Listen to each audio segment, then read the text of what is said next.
Ahoy there. Today on the Red Sea. Serious replies only. Travelers of lonely roads. Explorers of the great outdoors. Workers of creepy jobs and late night shifts. What's your scary story? Once I was working in a restaurant and got done at around 12ish. I always rode my bicycle to and from work. It was about 15 minutes along a bike trail next to the train tracks. This trail was constantly straight, but had quite a few exits here and there. It also only had a few small parts of it lit up by street lights, so without my front bicycle light I would be totally blind for the most part. So this one night I leave OMW home after the shift, and I notice a guy is biking behind me, which ISN not too weird at that time of night in a busy, but very safe, city. It was weird that he had no lights and was still there after the first main exit, switch after that led to a small town, but I thought it might just be a coincidence. I felt a bit creeped out and thought I might just be tired and the dark of the night is getting to me. So I decided to bike a bit slower and let this person pass. There was definitely enough room on this trail. The person started drifting along at the same speed as me and made no attempt to pass or even come closer. This is about when I'm a few minimum away from home and decide to take some random lefts and rights instead of going straight home, just in case this person was following me and would not find out where I live. I bike around going in random twists and turns in a suburban neighborhood and has still behind me. What I then did is I noticed I was heading straight for a long small dark path only for bicycles. I decided to turn into one of the houses and hide in the dark shadows from their garage. I heard this person pass the house and brake quickly in that small path. At this moment my blood is boiling. Now I hop on my bike, and when I passed the edge of that street I stopped and stared that person in the eyes. Well, that's what I hoped he thought, cause I actually could not see anything of his face. I biked so fast then did another few extra loops here and there until I felt safe and alone again to go home. Never had anything like it afterwards and still do not know who or why it could have been. I'm happy not knowing. To sum it up, bicycled home after a late shift in the dark and someone was clearly following me. Was able to hide and get away. I was driving down an old highway, not heavy usage anymore, during a snowstorm in 2011. Had a pretty close call on this particular trip. I was heading to the next town over with my girlfriend at the time, and we behind NSFW on the road. We were behind them for a good while. When they came to a stop, I maneuvered the car around to get a good look at why they stopped. There was a truck in the road, driver and passenger doors open, and two sets of tracks in the snow leading off to the woods. I got out of the car to make sure no one was injured or needed help, but there were no signs of car trouble. There was not much snow built up on the inside of the car, so the doors had not been left open for long. It was snowing pretty heavy. I started to follow the set of tracks into the woods to check, but stopped. Before I could do much of anything else, the driver of the South called me over and let me know that the truck had been reported as stolen. They said highway patrol was on their way, so I went about my business. A day or so later I found out the owner of the truck was a man who lived nearby that had been missing for over a week. The police went into the woods to look for him and found his freshly deceased body in a ditch with a single gunshot to the back of the head. Whoever took him beforehand must have marched him out there, executed him, and just wandered off into the woods. I'm still very glad I did not follow those tracks. I did not hear the shot, so it must have been right before we all arrived at the truck. I do not even want to think what would have happened to me if it persisted. I used to have a buddy that lived in the same neighborhood, a few streets over. One night we were having a couple of beers in his backyard while playing cards. I had some things to do the next morning, so just before 10 I said my goodbyes and shoved off. It was a short walk, maybe 15 minutes door to door, so I never drove. Anyway, it was a nice night. Uneventful trip, but when I got home, my roommate was coming out the front door, coffee in hand, and dressed for work. He gave me a funny look and said he thought I was asleep since my truck was in the driveway. I told him where it'd been and asked why he was going into work at night. That's when he kind of laughed and asked if I was drunk. We stared at each other for a minute and then he told me it was just after 5 in the morning and he was going in just like he usually did. In my entire life, I'd never felt more confused than I did in that moment. I could tell he was dead serious, but I knew I had just left my friend's house. I checked my phone and sure enough 5 something in the AM. My roommate left for work. I paced circles in the living room for a bit, then called the friend whose house had just left. He groggily answered and confirmed it left at 10 the previous evening. I have no idea what happened during those 7 hours of my life, and it gives me chills to think about it all these years later. I was not drunk. I was not tired. No one could have slipped anything in either of the two cause lights. It had no known medical conditions that would have caused me to black out. And nothing has happened like it since. I just do not know what happened to that time. I do not really know if it qualifies as scary, but I remember getting hit from behind by something while I was stopped in the middle of an intersection in the middle of the night last year. To this day, I do not really know what it was. I even saw the traffic cam footage and saw nothing. All I saw was me being stopped completely in the middle of the road waiting for a car in front of me to pass by so I can cross when my car shook like something had hit it from behind, and a minute or so later, it showed me parking to the side to check what had happened. The accident did not leave any dents nor scratches, but it had enough impact to disarm my bumper. I have actively tried to avoid that road since. I worked at a movie theater and most often worked the closing shift. One night me and another manager were sitting in the small office. She was working on the nightly deposit and I was finishing up inventory numbers. We had a CD player that we would listen to at night with a stack of CDs sitting next to it. I stood up and changed the CD and sat back down. About a minute after, the entire stack of CDs launched itself across the room. One of the CDs hit my co-worker in the back of the head.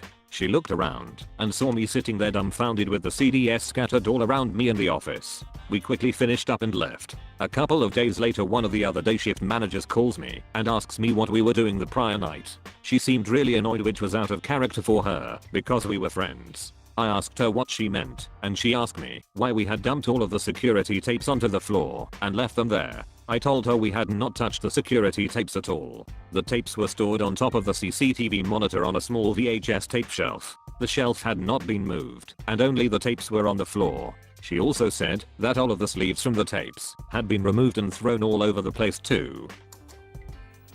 I came back into my camp from cooking/cleaning/taking a dump and found an individual digging around in my tent and gear. I quietly watched the person from a bit away while they rummaged around, eventually leaving while taking nothing. Packed up all my malarkey and hiked through in the dark. There's zero good things that could come from someone else looking through your gear in the middle of the woods as nighttime approaches. Do not know what they wanted. Do not want to find out. So this happened on my shift. Graveyard. I was helping another short-staffed store across town. Had a woman come in. She seemed a little frazzled and is carrying a Bible, but otherwise she seems fine. She buys some chips, then starts talking to me about crazy this coronavirus stuff. Yada yada, then she tells me ate a evil spirit pretending to be a clove of garlic. I of course think she's just messing with me, but no, she pulls out a piece of garlic, lays it on the counter and starts telling me it is not garlic and is in fact a demon that wanted to possess her. She then starts asking me about if I believe in spirits or if I can see it, because despite looking like I'm one of the humans, that's a third demon. I'm really a human hoss, a third angel who was sent to earth to help her expel the evil spirits and urges she feels, and that it's okay if I did not know it because she can see it. And she leaves the garlic on the counter and tells me that she'll wait for me to deal with it. Now that's pretty much where the original incident ended. A few days later, about 2 AM, maybe 2:59ish on a Tuesday, I'm working the graveyard shift at my usual store when this woman pops up again. She proceeds to just buy some candy and sorta hang out, asking me about jade, the jewelry type, and incenses, and if we have met before. Nothing as weird as before. Now the weird thing is I did not hear or see her come in. Before she approached the counter, we have a loud ass siren thing that turns on when the doors are opened and only shuts off when they're closed, which is normally not a big deal, but considering it'd been stocking and cleaning in the front the whole time and had only gotten 2 or 3 customers beforehand, yeah, it was a bit weird. She hangs out a bit longer, then rushes to restroom and does not walk out of it till about 6. Says have a nice day and just walks out the store like nothing. Which freaks me the duck out, cause I cleaned the restrooms a little bit after she went in and she somehow had managed to slip out or hide somewhere when I went to clean them. Outside of hiding in the stalls, there is nowhere to hide in the restrooms and there's no windows to slip out of. And like a jackass, I looked up at the top of the stalls and at the ceiling thinking she had pulled a Spider-Man, but nope, she just poof disappeared, then reappeared and left super casual a couple hours later. TL doctor customer told me she ate a demon trapped in garlic and I was half angel. Then a few nights later she shows up again, pulls a Houdini in the bathroom and randomly exits the restroom and leaves the store a couple hours later.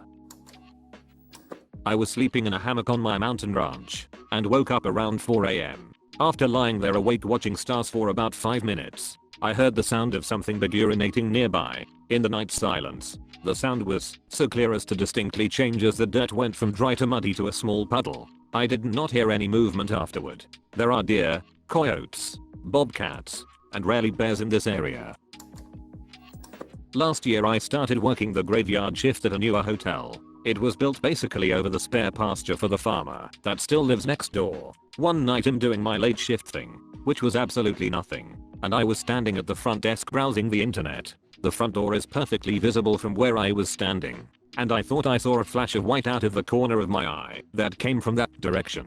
There's a lot of stray cats around here, so I did not think anything of it at first. On top of the fact that I was half asleep and there was a good chance it was not anything anyway, until I noticed it a second time, but much slower. I look up, and out of the sliding glass doors I saw a giant white mass. If that was a cat, it was an absolute monstrosity. Nervously, I walked towards the door to investigate, not knowing what kind of sumo wrestling feline I was about to encounter. I finally am able to see out towards the street, and lo and behold, there were 4 horses loitering in front of our hotel. I failed to put 2 and 2 together at first and had no idea where they came from. And if you can believe it, the hotel did not provide me with any horse handling training. So I had no idea what I could do. The hotel is right next to a busy highway, and even at 3 in the morning I was worried about the horses wandering around unattended. I ended up calling the police, and after telling them where I was I told them, verbatim, "I do not know how to explain this, but there are unattended horses outside.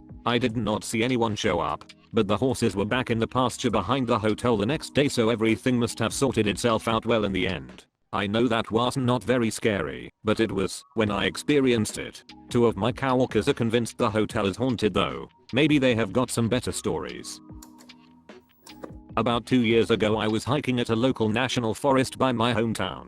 My family had a get together and been hiking there a few times, so we were kind of familiar with the area. I have geocached once there, so I was gonna try it again because it was a popular area for caching. I split off from my family and it was just me and my friend who I brought. We were both by this giant lake, and off to the right we seen a faint unmarked path. We decided to see if it led to anything cool, but about a couple 100 meters ahead we smelt a horrible smell. We looked around being curious what was causing that god-awful smell. Then my friend pointed up to a limb of a tree to a hanging deer carcass, a split right through the stomach. The deer also looked a few days old, so it hadn't been there long. There was also a cloth doll nailed into the tree. It had been worn and made things worse. I had a horrible gut feeling and looked over at my friend and said, "Bro, let's get the duck out of here." We got out of there faster than we came. It was almost like a ritual. We agreed to not tell anyone there with us about what we found. I haven't been to the place since, but I really hope no one else had stumbled upon what we found in the woods that day.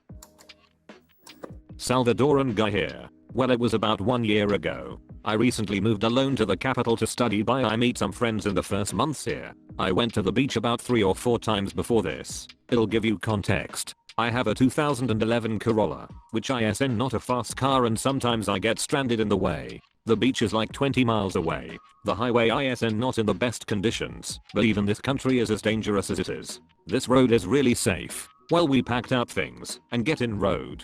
It was about the half of the way. It's 10:30 p.m.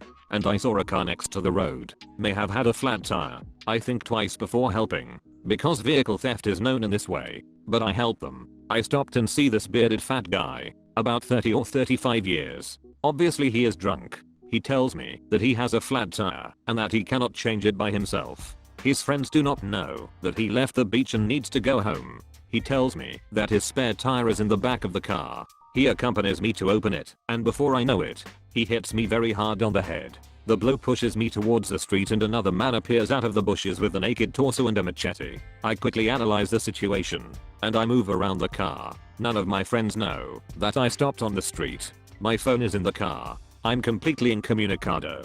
Apparently they are both very drunk, but I'm afraid that they could still attack me. I'm completely helpless. I start walking around the car, with them watching me and trying to surround me. When I have a clear view of my car and the bearded man is on that side, run like a cheetah towards my car, start it as fast as I can, and shoot off towards the road. I hear a shot, but I have no intention of looking back. I call the police and as expected, they just tell me not to walk through the area at that time because there were similar calls that week. I did not travel alone in that area again, and unfortunately I cannot stop helping good travelers. To sum it up, I tried to help the man with a flat tire and I was attacked by 2 drunks, one armed with a machete. Unfortunately it is the end of the video, but do not worry, there are many more coming.